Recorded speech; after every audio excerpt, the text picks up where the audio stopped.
নমস্কার বন্ধুরা, welcome to SB spot zone. এই ভিডিওতে আমরা কথা বলবো বেশ কিছু গুরুত্বপূর্ণ বড় আপডেট নিয়ে।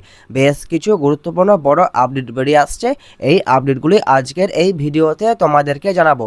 প্রত্যেকটা আপডেটই খুবই গুরুত্বপূর্ণ আপডেট, তো সেই জন্যই বলছি ভিডিওটা সবাই প্রথম থেকে শেষ পর্যন্ত দেখবে, না হলে কোনো আপডেট মিস করে যেতে পারো। চলো বেশি দেরি না করে ভিডিওটা শুরু করা যাক। প্রথমেই আমরা যে প্লেয়ারটিকে নিয়ে কথা বলবো, সেই প্লেয়ারটি একটা সময় ইন্ডিয়াতে আইএসএলে বেঙ্গালুরু এফসি, এটিকে মোহনবাগান, তারপর হায়দ্রাবাদ এফসি এই ক্লাবগুলিতে খেলে গেছেন। তো প্লেয়ারটিকে আশা করি তোমরা বুঝতেই পারছো। তো প্লেয়ারটির নাম হচ্ছে এডু গার্সিয়া।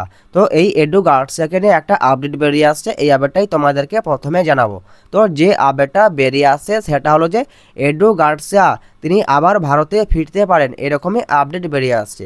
এডু গার্সিয়া তিনি লাস্ট আইএসএলে খেলে গিয়েছিলেন 2021-22 মরশুমে হায়দ্রাবাদ এফসিতে।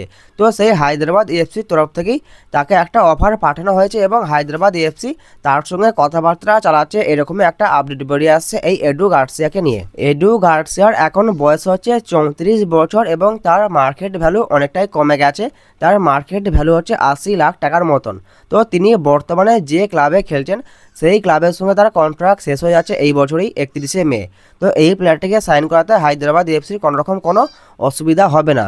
দেখা যাক এডু গার্সিয়াকে হায়দ্রাবাদ এফসি সাইন করাতে পারে কিনা, এটা এখন দেখার বিষয়। এডু গার্সিয়াকে নিয়ে পরবর্তীকালে যদি কোনোরকম কোনো আপডেট বেরিয়ে আসে আমি তোমাদের অবশ্যই জানিয়ে দেব।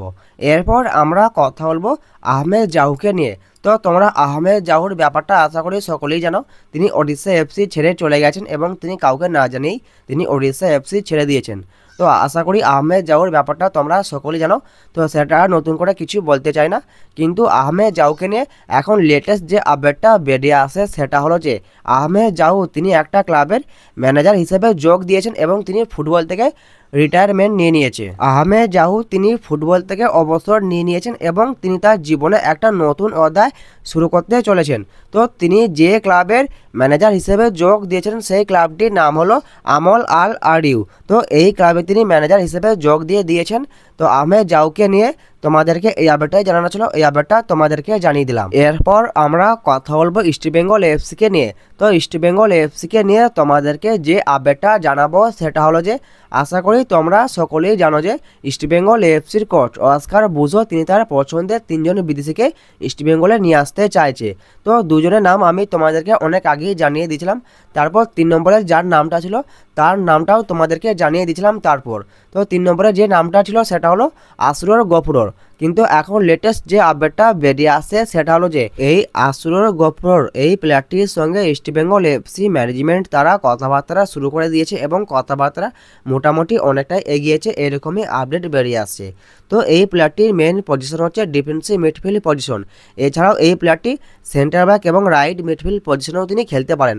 এই প্লেয়ারটির মার্কেট ভ্যালু হচ্ছে 2 কোটি টাকার মতন।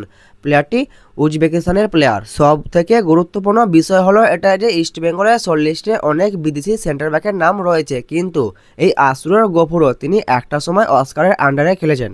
তো সেই জন্য অস্কার বুজো এবং ইস্টবেঙ্গল এফসি ম্যানেজমেন্ট তারা এই আসরর গফুরকে ইস্টবেঙ্গলে আনার সব থেকে ট্রাই বেশি করছে। এই প্লেয়ারটির সঙ্গে ইস্টবেঙ্গল এফসি ম্যানেজমেন্ট তারা কথাবার্তা চালাচ্ছে।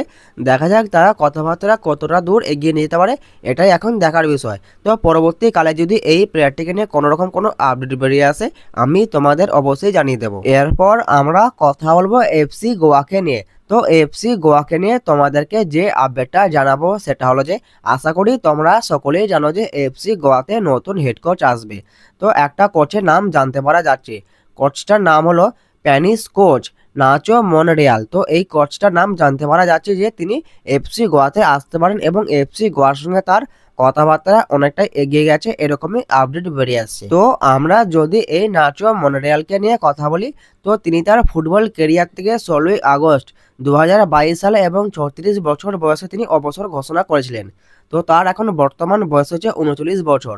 এই স্প্যানিশ কোচের সঙ্গে এফসি গোয়ার কথাবার্তা মোটামুটি অনেকটা এগিয়ে গেছে এবং তার এফসি গোয়াতে আসার সম্ভাবনা অনেকটাই বেশি, এরকমই আপডেট বেরিয়ে আসছে। তো এফসি গোয়াকে নিয়ে পরবর্তীকালে যদি আরও কোনো নতুন আপডেট বেরিয়ে আসে আমি তোমাদের অবশ্যই জানিয়ে দেবো। এরপর আমরা কথা বলবো মোহনবাগানকে নিয়ে। 2025-এর কলিঙ্গ সুপার কাপে মোহনবাগান কাদের বিরুদ্ধে খেলবে এটা জানতে পারা গিয়ে চলেছে। মোহনবাগান আই লিগের একটি দলের বিরুদ্ধে খেলবে, কিন্তু কোন দলের বিরুদ্ধে খেলবে সেটা এতদিন জানা যায়নি, কিন্তু এখন সেই আপডেটটা জানতে পারা যাচ্ছে।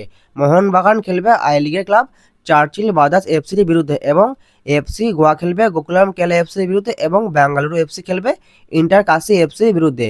তো এই আইএসএল ক্লাবগুলি এই আই লিগের ক্লাবের সঙ্গে খেলবে। আজকে বিকালে এই আপডেটটা বেরিয়ে এলো, তোমাদেরকে জানিয়ে দিলাম। তো আজকের এই ভিডিওতে তোমাদেরকে এই আপডেটগুলোই জানানো ছিল, এই আপডেটগুলো তোমাদেরকে জানিয়ে দিলাম। ভিডিওটা যদি ভালো লাগে ভিডিওটা অবশ্যই একটা লাইক করে দিও। যারা আমাদের চ্যানেলে প্রথমবার আসবে চ্যানেলটা অবশ্যই সাবস্ক্রাইব করে দিও। তো দেখা হচ্ছে নতুন কোনো একটা ভিডিওতে।